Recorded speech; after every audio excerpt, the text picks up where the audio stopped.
Most founder dads don't lose their family in one giant moment. They lose connection quietly. Their business gets their sharpest energy, their clearest thinking, their best presence, and their family gets what's left. And that's the drift. And if you don't catch it, it becomes normal before you realize what it's costing you. This is what it looks like. You're busy, you're distracted. Technically, you're home, but you're not fully home. Your body's in the room, but your mind is still at work. And this is why it's so easy to miss. You can be present physically while being absent relationally. Work gets you best by default because work is where the pressure lives. It's where the urgency is. It's where people need answers. They need decisions, money, direction, and leadership. So your attention follows pressure and home gets whatever's left over. Your business gets your sharpest energy. It gets your focus. It gets your urgency. It gets your problem solving ability. And it gets the version of you that's alert, capable, and ready to perform. Then you come home and your family gets the tired version, the fragmented version, the reactive version, the half listening version, not because you don't love them, but because you've already been spent somewhere else. This is why men miss it. It feels responsible. It sounds noble. You tell yourself that you're doing it for them. You're providing, you're building, you're carrying the weight. And all of that may be true, but it can still be costing your family your actual presence. And most men explain the drift with one sentence. This is just the season.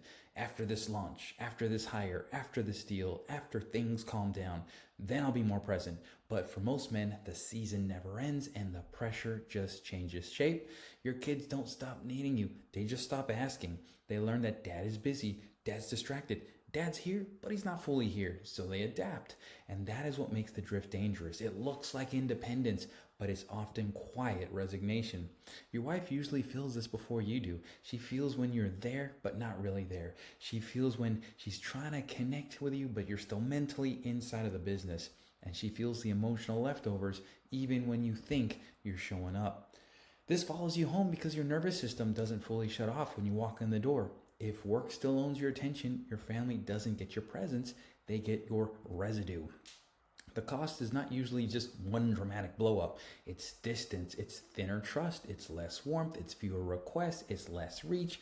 This is what the drift looks like in real life. And by most of the time men notice it, it's already been happening for a while. 2 weeks before my dad passed away, he said something I'll never forget. He said, "Don't miss Leo's games. I miss too many of yours." And that wasn't just advice, it was a warning. Not about a gym, about a life. You can rebuild a business. You can recover from mistakes. You can make more money.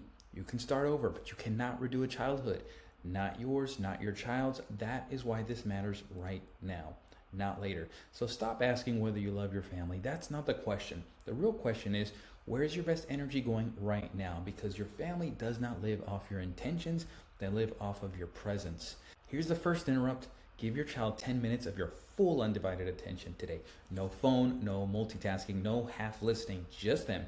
Not because 10 minutes fixes everything, but because it interrupts the pattern.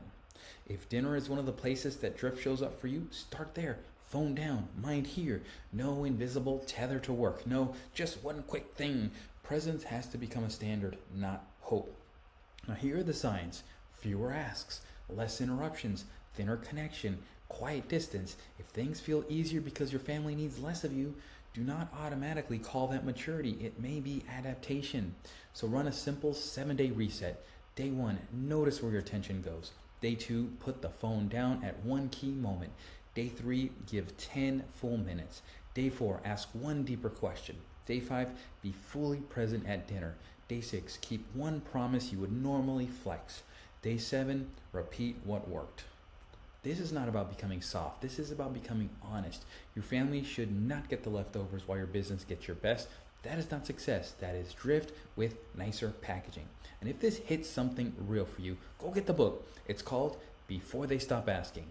And it will take this conversation a lot deeper. Start at beforetheystopasking.com/book, and there will be a link in the description here.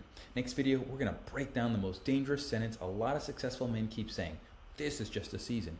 That sentence sounds responsible, but is quietly keeping the whole pattern alive. We'll see you on the next video.